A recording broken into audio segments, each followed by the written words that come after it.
खुद पर इतना यकीन रखो खुदा को भी गुरूर हो जाए। हेलो, मैं सचिन कुमार स्वागत करता हूँ आपका हमारे इस चैनल ज्ञानोदय एग्जाम हब में।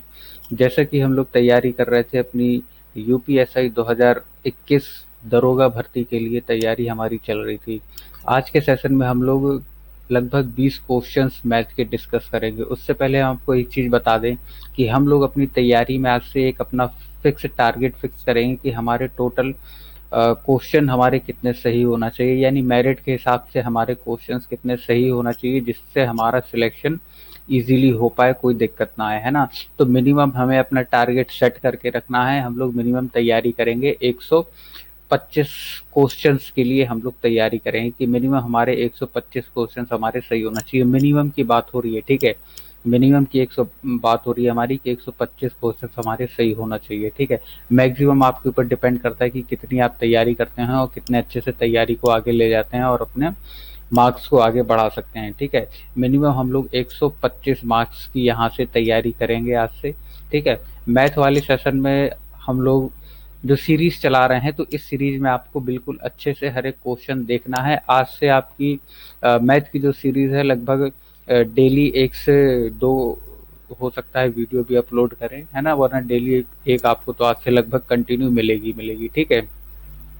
तो मैथ वाली सीरीज आपको अच्छे से देखते चलना है। आपका कोई भी मैथ का क्वेश्चन छूटना नहीं चाहिए। बिल्कुल अच्छे से हम लोग समझाते चलेंगे, है ना। तो उन्हें आप समझते चलिए, उसी से रिलेटेड क्वेश्चन आपको एग्जाम में देखने को मिलेंगे, क्योंकि ये सारे क्वेश्चन जो हम यहाँ करवा रहे हैं वो आपके प्रीवियस ईयर से रिलेटेड क्वेश्चंस हैं अधिकतर, या फिर उनसे कौन कौन से क्वेश्चन कनेक्ट होके आ सकते हैं उस टाइप के क्वेश्चंस ही लिए हैं, ठीक है। कोई यहाँ वहाँ से क्वेश्चन अलग से हमने इसमें इंक्लूड नहीं किया है, केवल वही क्वेश्चन लिए हैं जो आपके लिए इम्पोर्टेंट है, ठीक है। और ठीक है, चलिए देखते हैं, हम लोग क्वेश्चन पे चलते हैं। हम लोग अपने यूपीएसआई के लिए हमारा पहला क्वेश्चन है, यदि 10 मित्र एक दूसरे से हाथ मिलाते हैं तो कुल बार हाथ मिलाएंगे, ठीक है ना।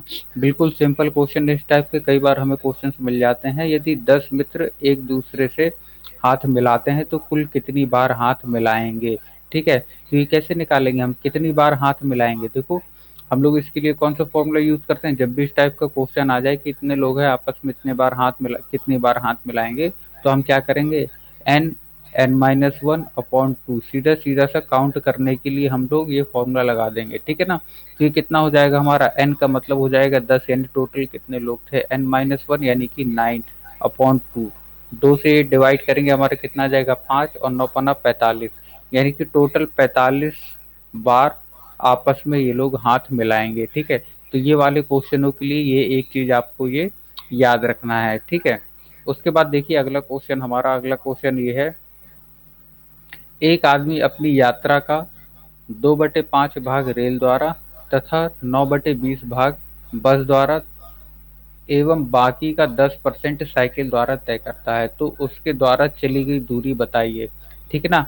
तो देखिए क्वेश्चन को हम लोग कैसे करेंगे, जब भी हमने बताया है कि रेशियो वाले फॉर्म में कोई नंबर्स आ जाते हैं, हम उसमें अलग से पहले लिख लेंगे। देखो लिखते हैं पहले इन्हें, ट्रेन से कितनी दूरी तय करता है 2/15, फिर उसके बाद बस से कितनी दूरी तय करता है, हमारा बस से तय करता है 9/20 दूरी तय करता है। उसके बाद जो बची हुई दूरी है वो साइकिल से तय करता है। बची हुई दूरी कितनी है, 10 किलोमीटर बची हुई दूरी है हमारी, ठीक है।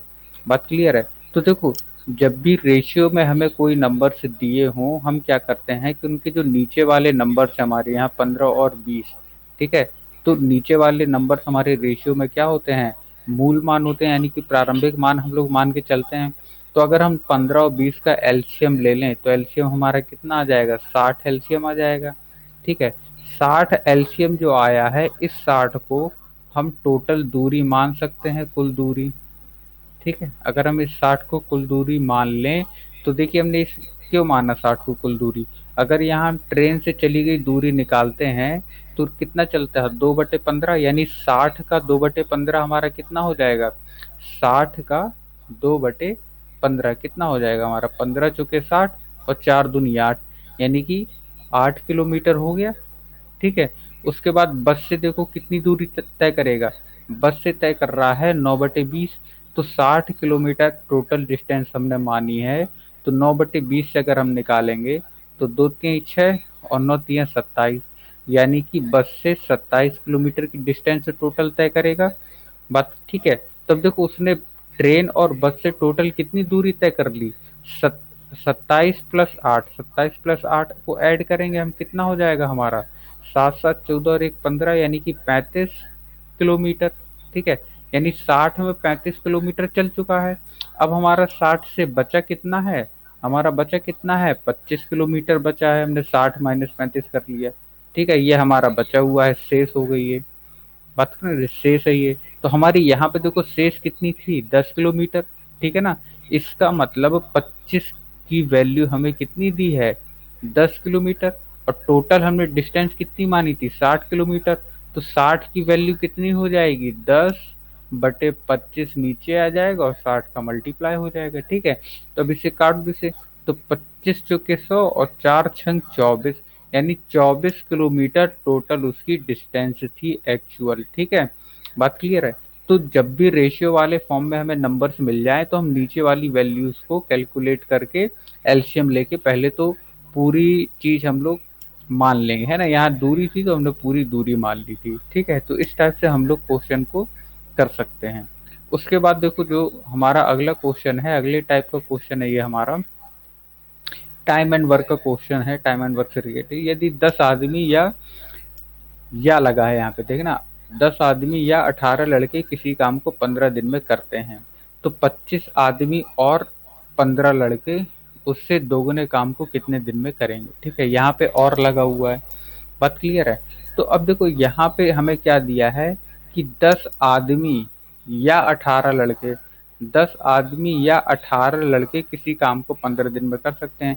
यानी कि 10 आदमी उस काम को 15 दिन में कर सकते हैं और 18 लड़के उस काम को 15 दिन में कर सकते हैं। यानी अगर हम यहाँ से मैन देखें तो 10 आदमी कितने लड़कों के बराबर काम कर रहे हैं, 18 लड़कों के बराबर काम कर रहे हैं। ठीक है, तो पहली लाइन से तो हमें ये पता चल गया। अब दूसरी लाइन में क्या दिया है हमें, 25 आदमी और 15 लड़के। देखो 25 आदमी प्लस 15 लड़के दोनों उससे दोगुने काम को कितने दिनों में करेंगे। ठीक है, तो टाइम एंड वर्क में एक हम लोग सिंपल सा फॉर्मूला पढ़ते हैं कि मैन M1 D1, यानी कि डेट होते हैं, दिन होते हैं हमारे, M1 D1 और T1 यानी कि टाइम बटे वर्क, है ना। वर्क लेके चलते हैं हम लोग, बात ठीक है ना।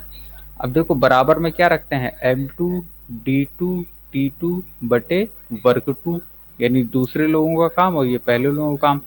टोटल वर्क वर्क हमारे इक्वल हो जाते हैं। ठीक है, क्षमताएं दोनों की हमारी इक्वल हो जाती है कि कितना काम हुआ, है ना। तो वही चीज यहाँ पे करेंगे। यहाँ हमने मैन रख दिए, मैन और बॉयस रख दिए हमने। अब ये कितने दिन काम करना है ये हमें निकालना है, यानी डी की वैल्यू निकालना है। अब यहाँ पे काम देखो कितना है, 2 गुना काम है ना। तो 2 गुना काम है, यहाँ हमें दिया तो नहीं है प्रॉपर, लेकिन 2 गुना दिया है तो हम 2 गुना काम करवा देंगे इनसे। ठीक है, और बराबर में क्या आएगा, बराबर में या तो मैन वाली वैल्यू ले लो या तो बॉयस वाली वैल्यू ले लो। ठीक है, तो हम यहाँ पे बॉयस वाली वैल्यू ले लेते हैं, कुछ भी ले लो कोई फर्क नहीं पड़ता। तो हमने 18 बॉयस ले लिए। ठीक है, इनटू कितने दिन में करते हैं, 15 दिनों में। ठीक है, अब ये काम कितना कर रहे थे, 1 कर रहे थे, ये 2 गुना कर रहे थे तो 2 ले लिया। ठीक है ना। टाइम यहाँ पे हमें दिया है, डेट दी है, मतलब दिन दिए हुए हैं, और टाइम हमें दिया नहीं है, आवर हमें दिए नहीं है, तो वो हमने लिया नहीं है। ठीक है, तो जो हमें दिया रहेगा हम से इसी टाइप से करते चले आए। अगर हमें वर्क नहीं देता तो हम यहाँ से वर्क हटा देते तो हमारा फॉर्मूला केवल ये ऊपर वाला बचता। ठीक है, तो इस टाइप से हम लोग फॉर्मूले को एडजस्ट करते हैं इसमें। ठीक है, उसके बाद देखो यहाँ पे बॉयस है हमारा, यहाँ पे बॉयस है, लेकिन यहाँ पे मैन है। ठीक है, तो अगर हम यहाँ पे देखते हैं तो 10 मैन बराबर हैं 18 बॉयज के। अगर इसे थोड़ा सा कंपेयर करें तो 5 मैन कितने बराबर हो जाएंगे, 9 बॉयज के, 2 से डिवाइड कर देंगे।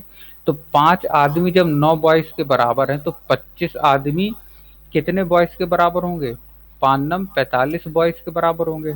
तो 25 आदमी की जगह हम 45 बॉयज लिख सकते हैं। ठीक है, तब देखो ये 45 + 15 क्या हो गया हमारा, 60 बॉयज इंटू डे हमें निकालना है, बटे 2 बराबर 18 बॉयज गुणे 15/1। ठीक है, तो देखो बॉयज से बॉयज कट गया हमारा, 15 से हमने 60 काटा तो 15 × 4 = 60, 2 से हमने 4 काटा, 2 दूनी 4 और 2 से ये 18 कट जाएगा हमारा 9। तो हमारी डी की वैल्यू कितनी आ गई ना 9 आ गई। ठीक है, यानी 9 डेज हमारे क्या होंगे, 9 डेज लगेंगे काम को पूरा करने में। बात क्लियर है, बी वाला हमारा आंसर हो जाएगा। तो ये टाइम एंड वर्क का हमारा क्वेश्चन था। उसके बाद देखो अगला क्वेश्चन हमारा जो है, एक महिला की आयु उसके पति की आयु से 4 वर्ष कम है। ठीक है, यहाँ पे एक हस्बैंड है, वाइफ है। क्या कह रहा है कि उस महिला की आयु पति की आयु से 4 वर्ष कम है। तो अगर हम हस्बैंड को एक्स ले लेते हैं तो वाइफ की एज कितनी हो जाएगी, 4 वर्ष कम हो जाएगी, यानी x-4 हो जाएगी। तथा उसकी पुत्री की आयु से 3 गुनी है ना।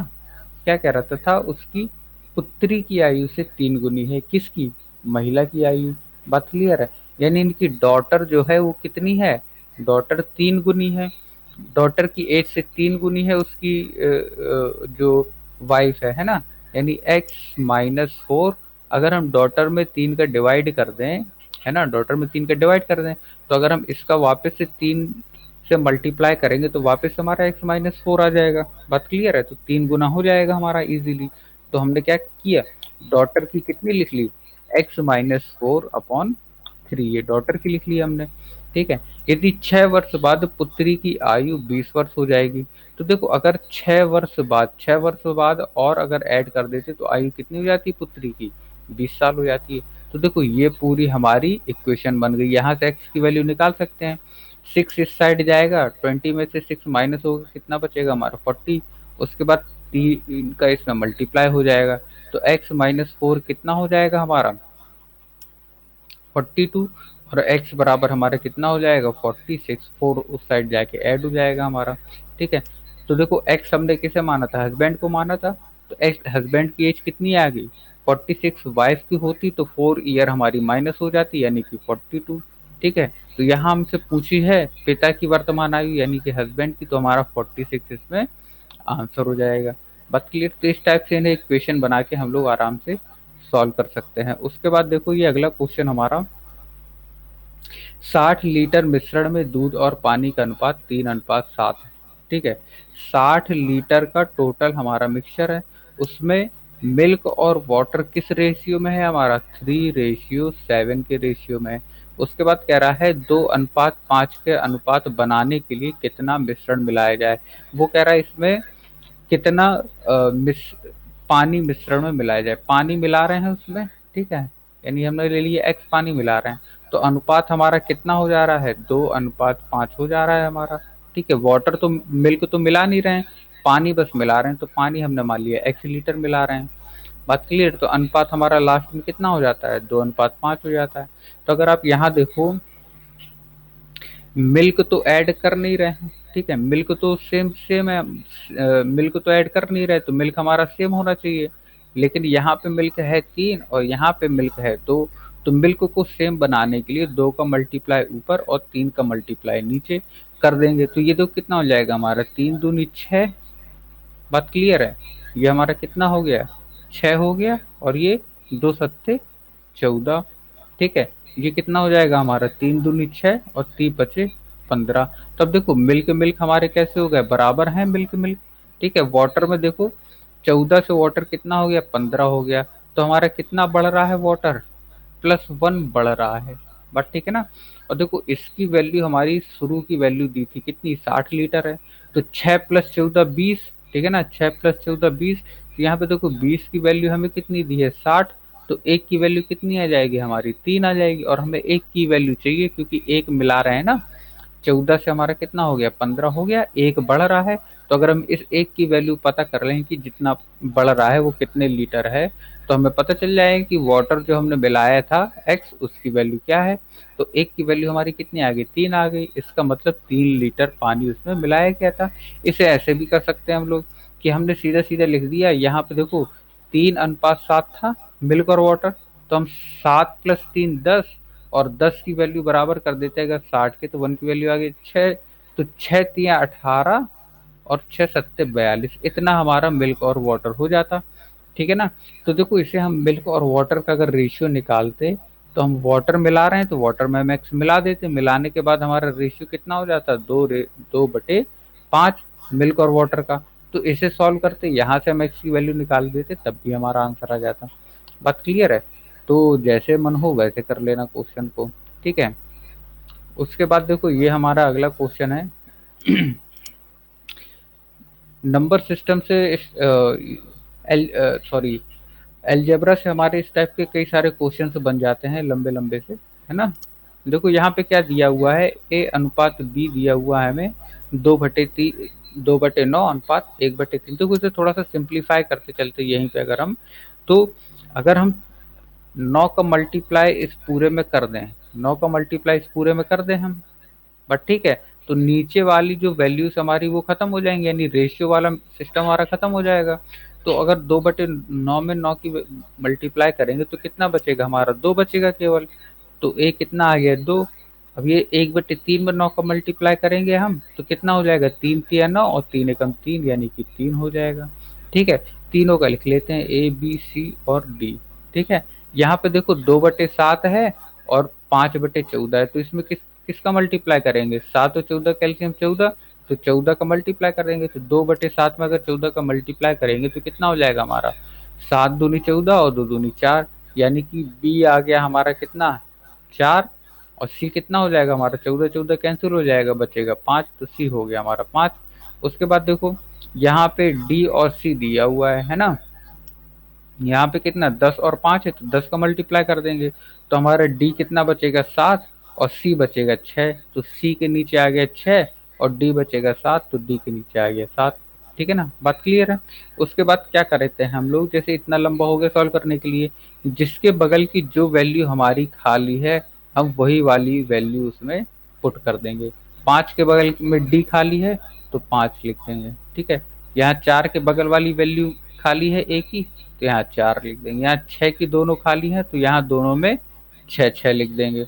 बात क्लियर। उसके बाद हम मल्टीप्लाई कर देते हैं सामने सामने का, ठीक है ना। जैसे ये पहले मल्टीप्लाई करेंगे 2 4 और 6 इसका, दूसरे मल्टीप्लाई करेंगे 3 4 और 6 का, और सी के लिए मल्टीप्लाई करेंगे 3 5 और 6 का, और बची हुई वैल्यू डी की मल्टीप्लाई करेंगे। बात क्लियर है। अब यहाँ पे देखो जैसे वैल्यूज हमारी बड़ी हो गई तो हमें ये पता ही हमारे तीनों के अलग अलग, चारों के अलग अलग रेशियो आएंगे हमारे। तो अब रेशियो हमारा कुछ कॉमन नहीं होना चाहिए, तो कॉमन जो होगा हम यहीं पे हटा देते हैं। जैसे इसमें 3 कॉमन है, इसमें 3 है, इसमें 3 है, 6 में ये 3 कट जाएगा तो बचेगा 2। ठीक है, अब कुछ कॉमन नहीं है तो मल्टीप्लाई कर दो, 2 दूनी 4 और 4 चुके 16, तो ए की वैल्यू आ गई 16। बी में देखो 3 हमारा कैंसिल हो गया था, 4 छंग 24, तो ये हो गया 24, और ये कितना हो जाएगा 5 छके 30। उसके बाद देखो 5 सते 35 हमारा ये हो गया। ठीक है, तो ए बी सी डी की वैल्यू हमारी कितनी आएगी, 16 24 30 35। ठीक है, तो आंसर हमारा क्या हो जाएगा, ए वाला 16 24 30 35। तो इस टाइप से हम लोग कर सकते हैं इसे। उसके बाद देखते हैं अगला क्वेश्चन हमारा, एक व्यापारी अपनी वस्तुओं पर 25% मूल्य बढ़ाकर अंकित करता है। तो देखो अगर उसका मूल्य 100 रुपए था, 25% बढ़ाए तो 125 हो गया। ठीक है, जैसा कहते जाएगा वैसा वैसा करते जाएंगे। यदि वह अंकित मूल्य पर 4% छूट देता है, अब अंकित मूल्य कितना हो गया, तो 125, इसमें 4% छूट देने का मतलब कितना, 96/100 कर देंगे। तो 25 चौके 100 और 25 पंचे 125, 4 से काटेंगे, 4 दूनी 8, 4 चौके 16 और 24 24 गुणे 5 कितना हो जाएगा हमारा, 120, 24 पंचे 120। ठीक है, तो पूछ रहा है हमारा तो उसका लाभ प्रतिशत कितना होगा। तो देखो लाभ प्रतिशत, पहले 100 की वस्तु थी, 120 में बेचा, यानी लाभ परसेंट कितना हो गया, 20% हो गया। 20% हमारा आंसर हो गया। ठीक है, तो कितने इसी टाइप के क्वेश्चन आपको एग्जाम में मिलेंगे। ठीक है, तो अच्छे से मेहनत करते चलना है हमें। कॉपी की कीमत 15% बढ़ाने पर उसकी बिक्री 15% कम हो जाती है, आय पर उसका प्रभाव क्या पड़ेगा। तो जब भी इस टाइप की क्वेश्चन आ जाए कि किसी एक पर्टिकुलर चीज पर, है ना, किसी एक पर्टिकुलर चीज पर इतना परसेंट बढ़ा रहे हैं, इतना परसेंट घटा रहे हैं, अगर परसेंट हमारे सेम सेम है, यहाँ देखो 15% है, ये 15% है, एक बढ़ा रहे हैं, एक घटा रहे हैं, तो इसके लिए सीधा सीधा फॉर्मूला आप लोगों ने पढ़ा होगा, -a² बटे 100 ये लगा देते हैं हम लोग, ठीक है ना। तो यहाँ -a² कितना हो जाएगा, यानी 15 का स्क्वायर बटे 100। तो 15 का स्क्वायर कितना होता है हमारा, 225/100 है, यानी पॉइंट आ जाएगा, माइनस हमारा यहाँ पे दिखाता है कि कमी होगी, तो 2.25% हमारी कमी हो जाएगी। इस टाइप के क्वेश्चन में अगर हमारा बढ़ा रहा है उतना ही कम कर रहा है तो हमेशा माइनस ही होगा, ठीक है। तो हम लोग इस टाइप से कर सकते हैं। अगर इसी में परसेंटेज अलग अलग होते, मान लो कहता है कि 10% बढ़ा रहे हैं और 20% हमारे कम कर रहे हैं, 10% बढ़ा रहे हैं, 20% कम कर रहे हैं, तब फिर कैसे करते हैं, है ना। तब फिर हम लोग क्या करते हैं, इसमें फॉर्मूला लगा देते, +-a+-b +-ab/100, ये वाले फॉर्मूले में भी लगा सकते हैं हम लोग, है ना। इसके अलावा और क्या कर सकते हैं, हमें 10% दिया हुआ है और 20% दिया हुआ है माइनस में, तो 10% का मतलब कितना, 1/10, 20% का मतलब 1/5। तो बताइए 10% बढ़ रही है, यानी 10 में 1 बढ़ेगा, कितनी हो जाएगी वैल्यू, 11। ये कम हो रही है, यानी 5 में 1 कम होगी, तो कितनी हो जाएगी, 4। फिर इनका आपस में मल्टीप्लाई कर देते तो 11 चौके 44 हो जाएगा और 10 पना 50 हो जाएगा। तो देखो 50 से वैल्यू घट के 44 हुई, नीचे वाली वैल्यू मूल मान होती है हमारी, तो 50 से घट के हमारी 44 हुई, तो हमारी कितनी वैल्यू कम हो गई, 6 कम हो गई, किसमें, 50 में गुणे 100। तो 50 दूनी हमारा कितना हो जाएगा, 100, और 6 दूनी 12, तो 12% की हमारी कमी हो जाती है अगर इस टाइप का क्वेश्चन हमारा पूछता। बट ठीक है, तो हम लोग इन्हें ऐसे कर सकते हैं, जितने टाइप की होती थी इसमें सब बता दिए हमने। उसके बाद देखो अगला क्वेश्चन हमारा,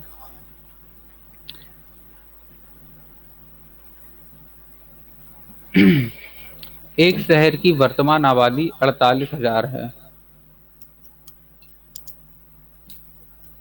यदि प्रतिवर्ष 5% बढ़ती है तो 3 वर्ष बाद आबादी कितनी होगी। बट ठीक है, बिल्कुल सिंपल क्वेश्चन है, 5% आबादी बढ़ रही है तो 5% का मतलब कितना, 1/20 बढ़ रही है, यानी एक साल में कितनी बढ़ रही है, 20 में 1 बढ़ रही है, यानी 20 से बढ़ के कितनी हो जा रही है, 1, ठीक है। तो अगर एक साल की बात करें तो कितनी हो गई, 21 और बात है यहाँ पे कितने, 3 साल पश्चात, यानी 3 साल बाद की। तो इस टाइप के क्वेश्चन में हम क्या करते हैं कि जितने साल दिए होते उतने साल का हम पावर में चढ़ा देते हैं, 3 साल दिए थे तो हमने पावर 3 चढ़ा दी, बट ठीक है। तो देखो 21 का स्क्वायर हमारा, 20 का स्क्वायर कितना हो गया हमारा, 8,000, 21 का स्क्वायर कितना होता है, ठीक है ना, ये हमारा होता है। अब देखो यहाँ पे हमारा क्या हो जाएगा, 8,000 हो गया हमारा प्रारंभिक वृद्धि हुई, तो यहाँ से बढ़ के कितनी होगी हमें वो पता चल जाएगी, ठीक है ना। तो 8,000 की वैल्यू हमें कितनी दी हुई है, 48,000 दी हुई है, बात क्लियर है। यानी एक की वैल्यू हमारी कितनी हो जाएगी, 3 जीरो से 3 जीरो ये कट जाएंगे, 8 छंग 48, तो एक की वैल्यू कितनी आ गई हमारी, 6 आ गई एक की वैल्यू, बात क्लियर है। अगर हम देखो 1, ये हमारा कितना होगा, 9261, यानी 21 का स्क्वायर 9261, ये हमारा माइनस करेंगे 9261 को 8,000 से, तो 1261 हमारा हो जाएगा। तो हमारी 1 की वैल्यू है 6, तो 1261 की वैल्यू कितनी हो जाएगी हमारी, 1261 इंटू 6, इसका मल्टीप्लाई करेंगे तो हमारा कितना हो जाएगा, 7566, ये हमारी हो जाएगी इसकी वैल्यू, है ना, इसकी वैल्यू हो जाएगी, यानी 7566 आबादी हमारी बढ़ जाएगी, ठीक है। इसको हम लोग ऐसे भी कर सकते हैं कि हमने टोटल जनसंख्या ले ली, एक्स ले ली, तो पहले साल 5% बढ़ी, यानी 105/100, दूसरी साल 5% बढ़ी, यानी फिर 105/100, तीसरी साल 5% बढ़ी, यानी फिर 105/100, बराबर में वैल्यू हमारी कितनी आ गई, सॉरी, हमें जनसंख्या कितनी दी थी, 48,000, तो एक्स लिखने की तो जरूरत है नहीं है, हमारा पूरा 48,000 में ही हमारा हो रहा है, ठीक है, 48,000 में ही हो रहा है। तो कितनी वृद्धि होगी हमें ये बताना है, ठीक है। तो यहाँ से हम अगर कैलकुलेट करेंगे तो देखो 20, 21, 20, 21, 5 से काटेंगे 20, ये आ जाएगा 21, ठीक है। तो जब इसे हम कैलकुलेट करेंगे तो हमारी ये वाली जो वैल्यू आएगी वो आएगी टोटल जनसंख्या आएगी, ठीक है। फिर उसे हम 48,000 में से माइनस करेंगे, तब हमारा आंसर आ जाएगा, बात क्लियर है। तो चाहे इस टाइप से कर लो, चाहे ऐसे कर लो। यहाँ हमें सीधी-सीधी जनसंख्या मिल गई। देखो 21 का मल्टीप्लाई 3 बार यहाँ भी हो रहा है और 21 का मल्टीप्लाई 3 बार यहाँ भी हो रहा है, तो ये तो आपको करना पड़ेगा। तो 21 का क्यूब पता होना चाहिए, 21 का क्यूब कितना होता है? 9261 21 का क्यूब होता है और 20 का क्यूब होता है 8000। ठीक है, माइनस करेंगे तो हमारा कितना हो जाएगा? 1261 हो जाएगा। ठीक है, तो पहले जनसंख्या 8000 थी, बाद में 9261 हुई, तो कितनी बढ़ी? 1261 बढ़ी। तो इसकी वैल्यू दी हुई है, 8000 की वैल्यू दी है क्वेश्चन में 48,000। तो हमने एक की वैल्यू निकाल दी, उसके बाद 1261 की वैल्यू निकाल दी। ठीक है, तो इस टाइप के क्वेश्चन हम लोग ऐसे इजीली कर सकते हैं, कोई दिक्कत नहीं आती है इनमें। उसके बाद देखो ये अगला क्वेश्चन हमारा, X upon Y plus Z बराबर Y upon X plus Z, Z upon X plus Y बराबर के। तो के का संभावित मान हमें निकालना है। तो देखिए इनमें से किसी की भी वैल्यू हमें नहीं दी हुई है। ठीक है, तो हम अपने मन से कुछ भी मान सकते हैं। ठीक है, तो एक्स वाई और जेड तीनों की वैल्यू हम एक ले लेते हैं। तो देखो यहाँ पे अगर हम एक लेते हैं तो कितना हो जाएगा? एक्स की जगह 1, वाई प्लस जेड 1 प्लस 1 2 हो जाएगा। तो 1/2 ये, 1/2 ये, 1/2 ये। तो के की वैल्यू भी कितनी हो जाएगी? 1/2 हो जाएगी। तो हमारा आंसर क्या हो जाएगा? के का संभावित मान 1/2 हो जाएगा। ठीक है, तो इस टाइप से वैल्यू पुटिंग वाले क्वेश्चन भी हम लोग कर सकते हैं इजीली। ये वाला क्वेश्चन देखिए, निम्नलिखित संख्या में से कौन सी संख्या 8 की वृद्धि के बाद 7, 8, 5 और 11 से विभाजित हो जाती है? ठीक है ना। तो देखिए यहाँ पे तो पहले तो हमें संख्या पता होनी चाहिए, 7, 8, 5 और 11 इनसे विभाजित होने वाली सबसे छोटी संख्या कौन सी है? तो इसके लिए क्या करते हैं, सबसे पहले इनका एलसीएम लेते हैं। ठीक है, तो एलसीएम अगर हम लेते हैं तो कितना हो जाएगा? देखिए इसमें कोई कॉमन तो है नहीं है किसी में कुछ, तो इसका मतलब इन सबका मल्टीप्लाई हमें करना पड़ेगा सबसे पहले तो। ठीक है, तो देखो मल्टीप्लाई ही करते हैं। हमारा 8 पन कितना हो गया? 40 और 40 सत्ते 280। ठीक है, और 280 और ऐड कर दो इसमें, तो ये हमारा 11 का मल्टीप्लाई हो जाएगा, यानी 3080। ये हमारा आ गया एलसीएम। ठीक है, एलसीएम आ गया, यानी 3080 हमारी इन सभी नंबर से डिविजिबल होगी। बात क्लियर है? अब देखो हमें इस 3080 के आसपास वाली तो वैल्यू दी नहीं है। ठीक है, 6000, 5000 और 1000, तो 1000 तो अपना आंसर होगा नहीं। 6000 तक पहुंचना है तो हम इसका क्या कर देते हैं? दोगुना कर देते हैं, क्योंकि अगर ये वाली वैल्यू जब 7, 8, 5 और 11 से कटेगी, तो जब इसका दोगुना करेंगे तो वाली वैल्यू भी 7, 8, 5, 11 चारों से कट जाएगी। तो दोगुना करते हैं, कितना हो जाएगा हमारा? ये हो जाएगा 6, 8, 8, 16, 0। ठीक है, दोगुना करने पे हमारा हो गया 6160। अब यहाँ पे देखो क्या कह रहा है, 8 की वृद्धि करने के बाद, यानी जो आंसर होगा हमारा वो 8 कम होगा, है ना, यानी 6152। अगर 6152 है और इसमें हम 8 की वृद्धि करें, तो वृद्धि करने के बाद जो वैल्यू आएगी हमारी वो 7, 8, 5, 11 ये चारों से डिविजिबल होगी। ठीक है, क्योंकि इसमें 8 जैसी जोड़ेंगे वो कितनी हो जाएगी हमारी? 6160 हो जाएगी। ठीक है ना, और ये हमारी वैल्यू हमारी 7, 8, 5, 11 सबसे कट जाएगी हमारी। तो आंसर हमारा क्या हो जाएगा? 6152। 6152 हमारा इसका आंसर हो जाएगा।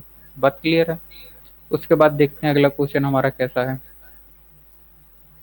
ये रहा हमारा अगला क्वेश्चन, 7 क्रमागत संख्याओं का औसत 20 है, तो बताइए सबसे बड़ी संख्या कौन सी है? देखिए 7 संख्याएं हैं हमारे पास। ठीक है, 1, 2, 3, 4, 5, 6, 7, 7 क्रमागत संख्याएं हैं। ठीक है, क्रमागत संख्याएं हैं और औसत 20 है। इसका मतलब जो सेंटर वाला नंबर है हमारा, उसका मान कितना दिया हुआ है हमें? 20 दिया हुआ है।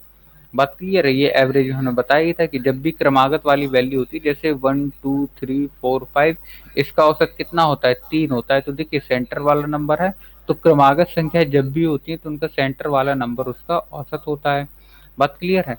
तो यहाँ पे हमारा औसत 20 दिया हुआ, इसका मतलब ये हमारा क्या है? 20 क्रमागत संख्या है, तो इसका मतलब 20 के बाद ये 21 होगा, ये 22 होगा और ये 23 होगा। बात क्लियर है? तो सबसे बड़ी संख्या हमारी कितनी हो जाएगी? 23। अगर छोटी पूछता तो फिर ये 19 होता, 18 होता, 17। तो सबसे छोटी संख्या हमारी कितनी हो जाती? 17 हमारी सबसे छोटी संख्या हो जाती। बात क्लियर है? तो इस टाइप से हम लोग ये वाला क्वेश्चन कर सकते हैं। उसके बाद देखिए अगला क्वेश्चन हमारा, गाय और मुर्गी के झुंड में पैरों की संख्या सिरों की संख्या से दोगुनी है। तो देखो पैर हैं और सिर हैं हमारे, ठीक है, गाय होंगी और भेड़ें होंगी, भेड़ है ना, मुर्गियां हैं, ठीक है, मुर्गियां। तो देखो गाय और मुर्गियों के झुंड में पैरों की संख्या, अगर हम पैर देखें तो गाय के पैर कितने होते हैं, 4 पैर होते हैं, ठीक है, इसके साथ जी लगा देते हैं। और मुर्गियों के 2 पैर होते हैं तो 2 जी लगा देते हैं, ठीक है। उसके बाद देखो सिर कितने होते हैं गाय के, सिर तो एक ही होता है हमारे ख्याल से। उसके बाद देखो मुर्गियों का सर कितना होता है, इनका भी एक ही होता है। तो कह रहा है हमारा कि पैरों की संख्या सिरों की संख्या से दोगुनी है। पैरों की संख्या टोटल कितनी हो गई, 4G+2, यहाँ पे M लिख देते हैं, मुर्गी है तो M, ठीक है, ताकि समझ में आए। तो 2M ये टोटल पैर हो गए, ठीक है ना, गाय के प्लस मुर्गी के। तो वो कह रहा है पैरों की संख्या सिरों की संख्या, तो सिर कितने हैं, 1G+1M, यानी एक सिर गाय का और एक मुर्गी का, ठीक है। सिरों की संख्या से दोगुनी है, पैरों की संख्या सिरों की संख्या से दोगुने से 14 अधिक है।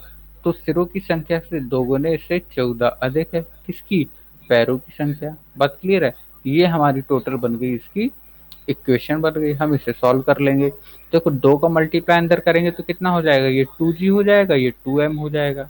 तो 2M ये वाला और 2M ये वाला कैंसिल हो जाएगा, और 2G इस साइड जाएगा तो 4G में से माइनस हो जाएगा, कितना बचेगा, 2G बचेगा बराबर में 14। 2 से इसे काटेंगे हमें कितना हो गया, 7।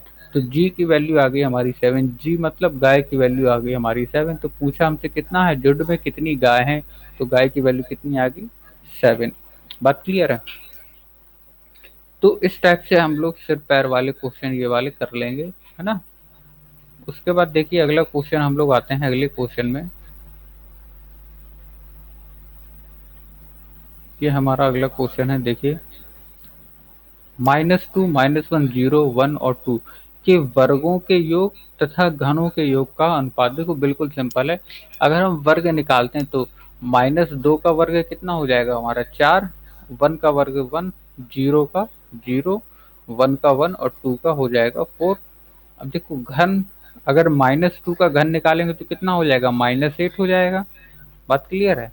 और ये हो जाएगा -1, 0 का घन निकालने का कोई मतलब नहीं है, 0 ही होगा। 1 का घन 1 और 2 का घन हो जाएगा हमारा कितना, 8 हो जाएगा, ठीक है।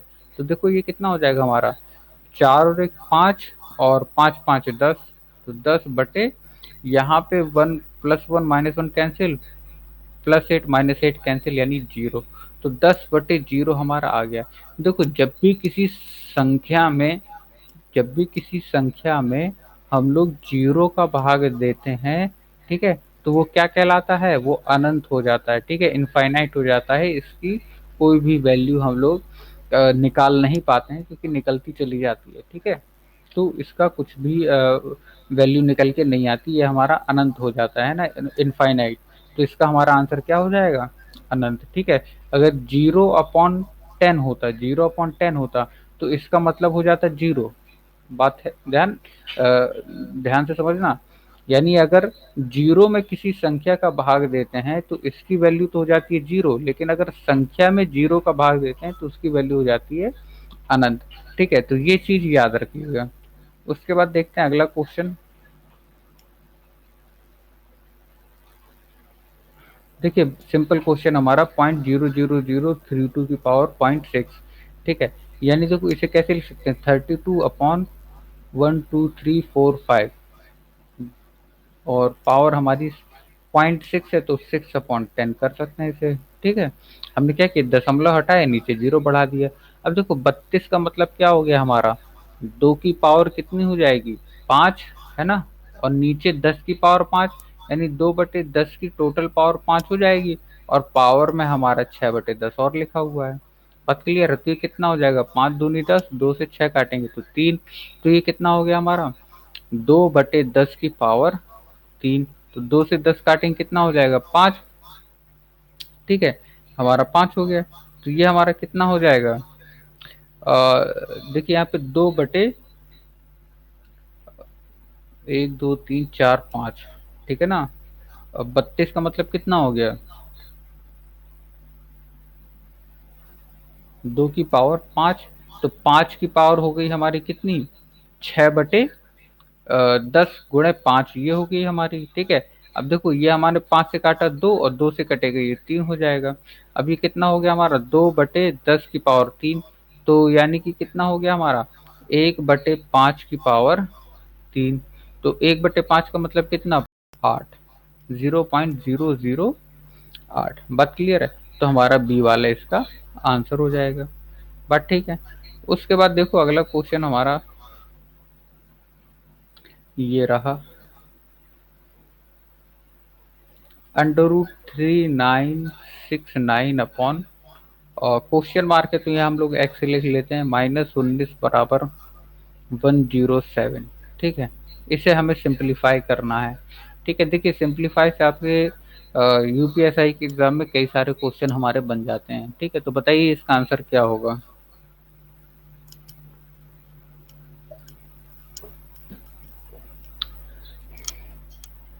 देखिए 19 - 19 है, इस साइड जाएगा हमारा क्या हो जाएगा, प्लस हो जाएगा।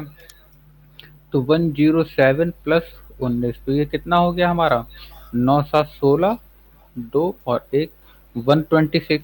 ठीक है, अब यहाँ पे देखो या तो इन पूरे का स्क्वायर कर दो, ठीक है, या फिर इसे बाहर निकाल लो। बात समझ रहे हो? तो अगर हम स्क्वायर करते हैं तो यहाँ तो नहीं, लेकिन 126 का भी हमें स्क्वायर करना पड़ेगा। बात ठीक है। तो ये वाली वैल्यू हमारी कितनी हो जाएगी, 3969/x बराबर ये हो जाएगा 126 मल्टीप्लाई बाय 126। ठीक है, दोनों साइड स्क्वायर करने पर रूट हमारा हट जाएगा। बस समझ रहे हैं।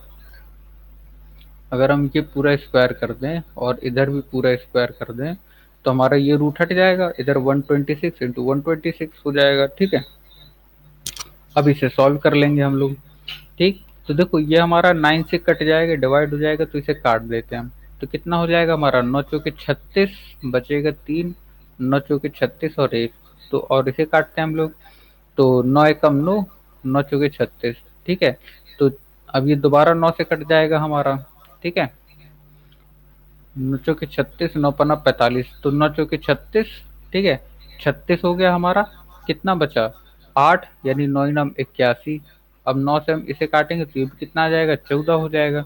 अब देखिए 7 दूनी 14 और 7 सते 49, और 7 से इसे काटेंगे, 7 दूनी 14, यानी 1/x की वैल्यू कितनी आ गई हमारी, 4। तो x की वैल्यू हमारी कितनी हो जाएगी, 1/4। ठीक है, यानी 1/4 हमारा आंसर हो जाएगा। बट ठीक है, तो इस टाइप से सिंप्लीफिकेशन हम लोग को करना है। उसके बाद देखिए अगला क्वेश्चन,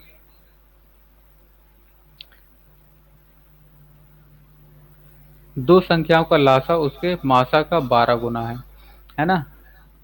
एलसीएम और एचसीएफ। एचसीएफ अगर हम एक्स ले लें तो हमारा एलसीएम कितना, 12 गुना है, तो एलसीएम 12x हो जाएगा। तथा मासा और लासा का योग यानी कि 12x plus x, LCM plus HCF कितना है, 403 हमें दिया हुआ है। ठीक है, 403 हमें दिया हुआ है। तो हम एक्स की वैल्यू यहाँ से निकाल सकते हैं, कितनी, 13x बराबर कितना हो जाएगा हमारा, 403। तो अगर हम इसे डिवाइड करेंगे तो कितना हो जाएगा, 13 तिया 39 और 1 13 एकम 13, एक्स की वैल्यू आ गई 31। तो एचसीएफ हमारा कितना हो गया, 31, और एलसीएम कितना हो गया, 12 × 31। ठीक है, तो मल्टीप्लाई कर दो, 12 एकम 12, 12 तिया 36 और 1 37। तो हमारा एलसीएम हो गया 372, एचसीएफ हो गया हमारा 31। उसके बाद देखो एक संख्या हमारी 93 है, तो दूसरी संख्या बताओ। तो ये फॉर्मूला पढ़ा होता है हमने, पहली संख्या गुणे दूसरी संख्या बराबर एलसीएम गुणे एचसीएफ, है ना, इस टाइप का पढ़ा होता है। तो हमें एक संख्या दी हुई है, दूसरी संख्या निकालनी है, तो एलसीएम कितना है हमारा, 372 इंटू एचसीएफ है 31, डिवाइड कर देंगे हम 93 से। तो हमारी यहाँ से जो दूसरे वाले वैल्यू है नंबर की वो पता चल जाएगी। तो 31 तिया 93, और 3 से इसे काटेंगे हम, कितना हो जाएगा, 3 एकम 3, 3 दूनी 6, 3 चौके 12, 124। यानी कि हमारी जो दूसरी संख्या कितनी है, 124। 24 है। बात क्लियर है? तो ये चीज ध्यान रखिएगा। उसके बाद देखिए ये अगला क्वेश्चन हमारा, 1 से 10 तक की सभी प्राकृतिक संख्याओं से विभाजित होने वाला सबसे छोटा नंबर हमारा कौन सा है? ये वाला क्वेश्चन आपका होमवर्क में है, ठीक है। होमवर्क में देखते हैं कैसे करते हैं। बिल्कुल सिंपल क्वेश्चन है, कोई कठिन क्वेश्चन नहीं है। दिया हुआ है, एक से हिंट दे देते हैं, 1 से 10 तक सभी प्राकृतिक संख्याओं से विभाजित होने वाली सबसे छोटी संख्या कौन सी है? हमें क्या करना है, 1 से लेकर 10 तक की संख्याओं का एलसीएम ले लेना है, ठीक है। एलसीएम ले लेना है और वो एलसीएम देख लेना है कि इनमें किसके निकट है, वही हमारा आंसर हो जाएगा, ठीक है ना, सबसे छोटा। ठीक है, बात क्लियर है? तो बिल्कुल सिंपल है, ये वाला आप लोगों को खुद करना है होमवर्क के लिए ये, ठीक है। देखते हैं कौन करके बताता है।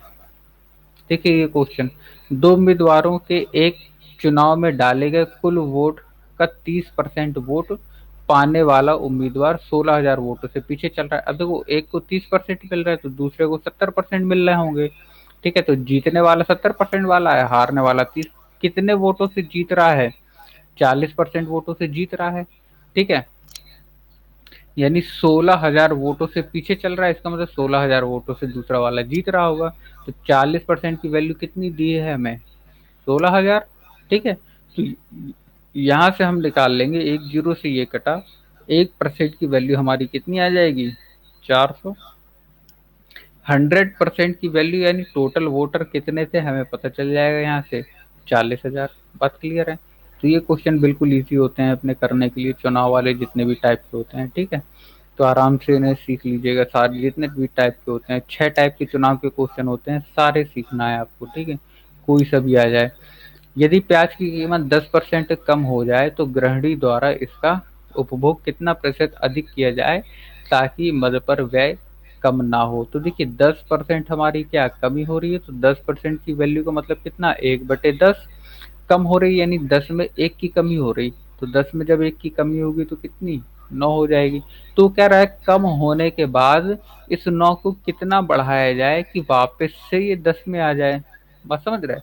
वो ये कह रहा है ना, कितना प्रतिशत अधिक किया जाए ताकि इस मद पर व्यय कम ना हो, यानी खर्च हमारा 10 का ही हो। बात ठीक है ना? तो कितना बढ़ाना चाहिए, 1 बढ़ाना चाहिए। किस में बढ़ा रहे हैं, 9 में बढ़ा रहे हैं, मल्टीप्लाई बाय 100, यानी 100/9 का मतलब कितना हो जाएगा हमारा, 11 सही 1/9%, ठीक है। तो बिल्कुल सिंपल क्वेश्चन है ये भी। इस टाइप के क्वेश्चन हमारे काफी सारे आ जाते हैं, तो सारे टाइप के क्वेश्चन आपको अच्छे से याद कर लेना है, बिल्कुल रट लेना है कि इस टाइप का क्वेश्चन आए तो हमें ऐसे करना है, इस टाइप का है तो ऐसे करना है। बिल्कुल समझते चलना है, हर एक चीज़, हर एक मेथड हमें अच्छे से बिल्कुल क्लियर होना चाहिए, ठीक है। फिर मिलते हैं हम लोग अगले वीडियो में।